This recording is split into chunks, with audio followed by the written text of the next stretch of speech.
Definition and description of the concept. The effectiveness of communication depends on the capacity of the receiver to pay attention to the details of the message. In workplace settings, listening is critical for avoiding costly errors.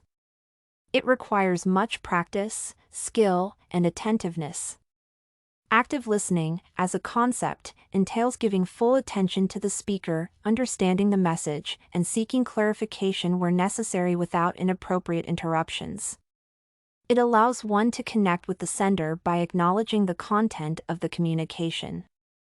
By restating and confirming the message, the accuracy and completeness of the information being conveyed are affirmed.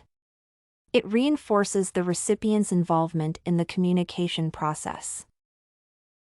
In the workplace environment, active listening is a very important skill.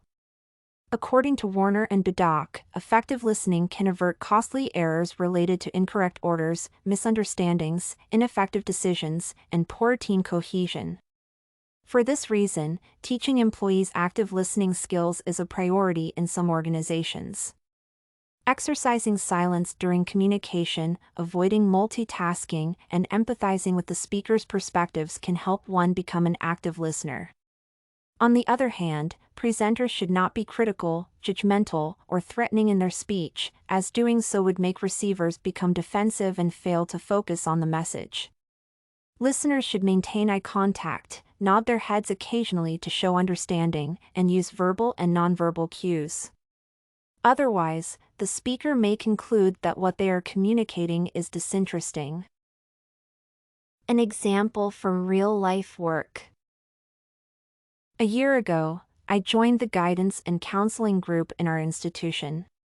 New members had to go through a 2-month psychotherapy training to learn the fundamental skills required to provide psychosocial support to students seeking such services. I learned that to exploit and develop a healthy interaction with the client, any counselor has to possess an essential skill of actively listening. After completing the course, I was allowed to offer psychotherapy to peers. One day while at the student's guidance and counseling office, I received a female client. After we exchanged greetings, I offered her a seat before inviting the individual to share her problem. As a trained counselor, I had to apply the skill of active listening in practice to understand her predicament and identify appropriate interventions and support. First, getting the client to trust me was important. I listened keenly without any interruption or question as she presented her problem.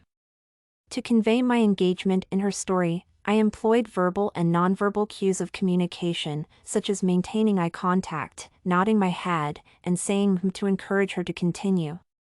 Second, I was convinced that by giving appropriate feedback, my client could know that I empathized with her, felt at ease, and communicated openly and honestly. When she finished presenting her problem, I asked her a few questions to obtain more clarity about her situation. Working together, we were able to find an appropriate solution. Therefore, applying the principles of active listening helped me understand the client and establish a trustful therapeutic relationship that was instrumental in treating the client. In conclusion, listening is more than hearing a message. It is an active process whereby the receiver listens, understands, engages the sender, and interprets the speaker's message appropriately. Thus, it is associated with optimal communication outcomes at an organizational or personal level.